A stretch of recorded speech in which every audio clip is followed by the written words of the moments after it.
Bom, eu sou o Mo, professor de literatura do cursinho popular da CEPUSP, e vou comentar com vocês um pouco a prova de literatura da FUVEST 2015. É interessante que vocês tenham aí com vocês o caderno de questões, a prova V, que é com a qual nós estamos trabalhando. Bom, em primeiro lugar, fazer um comentário geral sobre as questões, dá para a gente pensar que essas questões tiveram aí um nível de médio, algumas fáceis, enfim, não foi uma prova muito difícil, muito embora não necessariamente bem elaborada. Bom, a gente começa com as questões de literatura aí na 27, questão que diz respeito ao romance Tio do José de Alencar. Há um trecho do romance Tio do José de Alencar, um trecho que diz respeito ao João Fera, uma passagem bastante emblemática, em que se diz assim: olha, João Fera estava acompanhando um casal, né, enfim, e de repente acompanhou-os João Fera, porém mal seus olhos descobriram entre os utensílios a enxada, vejam, um símbolo de trabalho, a qual ele esquecera um momento no afã de ganhar a soma precisa, que sem mais deu costas ao par de velhinhos e foi-se deixando-os embasbacados. Ora, vejam, essa questão do trabalho com o João Fera é uma questão bastante importante que já foi cobrado aí nesses 2 últimos anos do vestibular, tanto na primeira quanto na segunda fase da FUVEST e na segunda fase da Unicamp, né? Quer dizer, a relação que o João Fera tem com o trabalho. A gente tem que lembrar algumas questões que eu acho que valem para pensar nos romances do século XIX da FUVEST, que é justamente a estruturação da sociedade brasileira nesse momento.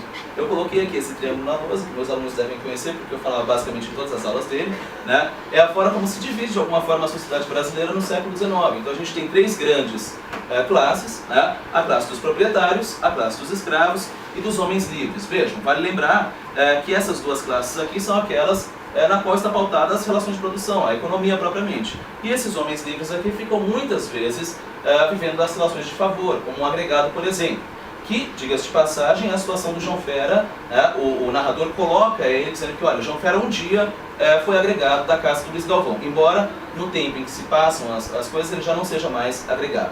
Bom, de qualquer maneira, isso vale aqui para introduzir um pouco, a gente vai falar depois de outros romances do século XIX, né? Mas no caso do José de Alencar especificamente, há uma questão. José de Alencar, é bom lembrar, ele é um sujeito que não é favorável à emancipação dos escravos naquele momento, né? A gente tem que lembrar que esse é um romance de 1872, um ano antes havia sido feita a lei do ventre livre, né? Da qual José de Alencar inclusive participa das discussões no Poder Legislativo, né? E esse romance serve, entre outras coisas, para alertar esses leitores, essa burguesia em formação no Brasil, sobre os perigos desses escravos revoltos e assim por diante. Bom, de qualquer maneira, a gente vê aqui nesse trecho essa negação do João Fera em relação ao trabalho. A questão 27 diz o seguinte: olha, as práticas de João Fera, que permitem ao narrador classificá-lo como capanga, no começo do excerto, assemelham-se, sobretudo, às da personagem citadina no... E aí apontava algumas opções de romance para que você pudesse comparar. Questão de comparação com outros romances, né? Personagens, vejam que essa não é uma comparação distante que se pedia nessa questão. Muitas vezes, nas questões da FUVEST, há algumas comparações distantes, né? De repente pegar um romance do século XIX para comparar com o Capitães da Areia, ou enfim, do Brasil com Portugal. Essa não, 2 romances do século XIX. A alternativa correta era, a alternativa A, o valentão Chico Juca, nas memórias de um sargento de milícias. Por quê? O João Fera, se vocês lembrarem, ele não trabalha, né? Porque o trabalho o liga de alguma forma à escravidão, e ele é um sujeito que vive ali de alguma forma, ou matando as pessoas, ou pegando alguns animais, ou qualquer coisa assim, né? Quer dizer, não vive do trabalho assalariado, essencialmente. Bom, o valentão Chico Juca, nas memórias de um sargento de milícias, é um sujeito, não sei se vocês lembram, é um personagem bastante específico também, mas é um personagem cujo ofício é arranjar encrenca, né? Quer dizer, ele chega nas festas para arranjar uma briga. Esse é o grande ofício dele, e o Manuel Antônio de Almeida satiriza isso. Só para comentar as outras alternativas, vejam, Malandro Prudêncio nas memórias póstumas de Brás Cubas, letra B, né? O Prudêncio é escravo do Brás Cubas, né? Não é disso que se trata. A revista Miranda e o Curtiço. O Miranda é um outro sujeito de uma outra classe, né? Ou seja, não está ligado com essa condição de João Fera. Depois, agregado Zé Fernandes em A Cidade e as Serras. Vejam, isso é uma palavra que pode complicar, porque de alguma forma o João Fera já foi agregado, e o Zé Fernandes na Cidade e as Serras, ele é uma analogia, essa ideia de agregado aqui é uma analogia ao agregado brasileiro. Porque o agregado brasileiro vive nesta relação, dentro dessa sociedade, dessas 3 classes, que não é a mesma situação da sociedade portuguesa, né? Portanto, a condição do agregado o Zé Fernandes, desculpa, em relação ao João Fera é bastante diferente, né? Isso quando o João Fera é no agregado. E por fim, a letra E, Soldado Amarelo em Vidas Secas. E aí pulou longe, né? Quer dizer, não tem absolutamente nada a ver.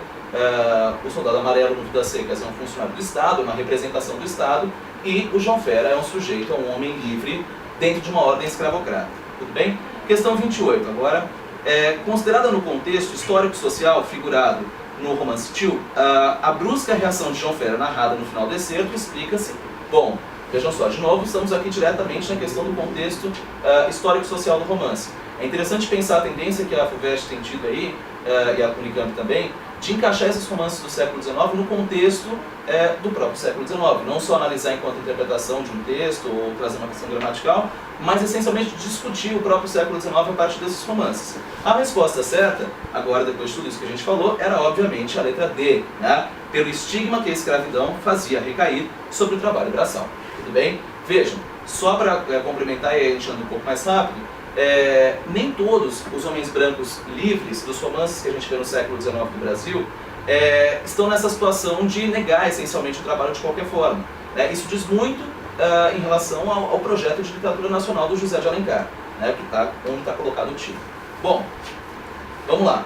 Continuando aí, a gente vai para a questão 29, né, uma questão sobre as memórias póstumas de Brás Cubas. Vejam só, havia 2 capítulos das memórias póstumas, né? Um bilhete que a Virgília manda e envia para o Brás Cubas, e na sequência um comentário que o Brás Cubas faz acerca daquele bilhete. O capítulo 107, que é a mera transcrição do bilhete, e o capítulo 108, que é o comentário do Brás Cubas em relação ao bilhete. Bom, a questão 29 diz o seguinte: atente para o excerto, considerando-o no contexto da obra a que pertence.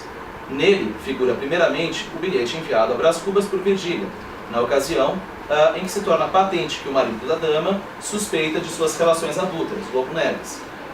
Segue-se ao bilhete um comentário do narrador no capítulo 108. Né? Feito isso, considere a afirmação que segue. Bom, e aí vem algumas afirmações. Né? No excerto, o narrador frisa aspectos cuja presença se costuma reconhecer no próprio romance machadiano da fase madura, entre eles, e aí você analisava cada uma delas. Alternativa 1, a afirmação 1, aliás. O realce da argúcia, da capacidade de exame acurado, das situações e da firmeza de propósito, ainda quando impliquem malignidade. Bom, vejam, aqui é uma questão essencialmente não só sobre Brás Cubas, mas sobre a fase madura das obras do Machado de Assis. Embora a gente possa identificar todas essas questões apenas pela leitura do Brás Cubas e pelos comentários em aula, enfim. Vejam, capacidade de exame acurado das situações, né? Ainda quando implica em malignidade. Vejam, a capacidade de análise propriamente do narrador machadiano desse segundo momento. É disso que se trata aqui. Portanto, está correto. A afirmação 2, a relevância da observação das relações interpessoais e dos funcionamentos mentais correspondentes. Bom, de novo, esse narrador machadiano que observa, né, analisa e particularmente aqui o funcionamento mental, ou seja, de alguma forma está falando de análise psicológica, né? Também uma característica importante da segunda fase machadiana. Eu comentei que de alguma forma as questões talvez não tenham sido tão bem formuladas, porque se a gente olhar um pouco para a primeira fase do Machado de Assis, há alguns romances em que ele já desenvolve essas capacidades, mas enfim, né? Não está dizendo aqui necessariamente só nessa fase. Bom, e a terceira afirmação, a operação consciente dos elementos envolvidos no processo de composição literária, narração, personagens, motivação, trama, intertextualidade, recepção, etc. Vejam, essa operação consciente é um pouco estranha, né? De qualquer maneira, essas afirmações, esses elementos todos cabem na segunda fase do Machado de Assis. As 3 opções estão corretas em relação à fase madura, que a gente pode chamar também de realista, enfim. Né? Portanto, a alternativa correta é a letra letra E, né? Que diz que as 3 observações estão corretas. Tudo bem? Então vejam, só para finalizar. Primeira afirmação diz respeito à análise do Machado. Segundo, a observação dos comportamentos psicológicos. E terceira afirmação, a maturidade enquanto gênero, enquanto construção do romance, enquanto narrativa e consciência disso tudo. Tudo bem? Questão 31 agora. A gente vai pular 30, depois as questões de gramática e interpretação serão resolvidas em outro vídeo. Questão 31. Os seguintes aspectos compositivos considerados pelo narrador do excerto, Brás Cubas: concentração e economia de meios expressivos, orientação realista e analítica, previsão do papel do leitor na construção do sentido do texto, suprindo que neste é implícito ou lacunar, podem também caracterizar principalmente a obra. Bom, aqui está uma questão que talvez as pessoas tenham se confundido, porque em geral até agora o que caiu de comparação foi Machado com Almeida Garré, né, isso nos 2 anos anteriores, ou então Machado, agora com o Machado com Drummond, enfim. Aqui foi uma surpresa, Machado e Graciliano Ramos. Tá? Mas é uma questão também de leitura e interpretação do enunciado, porque vejam só o que está colocado. Economias de meio expressivos, isso é uma característica essencial do Vidas Secas, né? É a linguagem, a relação que a própria forma do romance tem ali com o seu conteúdo, né? Orientação realista e analítica, essas duas coisas, vejam, nós estamos falando aqui nós estamos falando de uma escola realista propriamente. Orientação realista, né? Portanto, é uma outra situação, e analítica também, que cabe ao Vidas Secas, assim como cabe em alguma dimensão a Capitães da Areia do Jorge Amado. Previsão do papel do leitor na construção do sentido do texto, ou seja, as lacunas que há também em Vidas Secas, inclusive pela sua própria estrutura ligada a essa economia da linguagem que está colocada aqui no enunciado, de possibilidades, de alguma forma, desse leitor se colocar nesse lugar dessas personagens, né? E a partir dessa relação construir a compreensão do texto. Tudo bem? Então, certamente a resposta 31 é a letra D, Vidas Secas. Talvez o aluno tivesse confundido então com Viagens na Minha Terra, mas uma pequena confusão que poderia ser resolvida apenas pela leitura do enunciado. Tudo bem?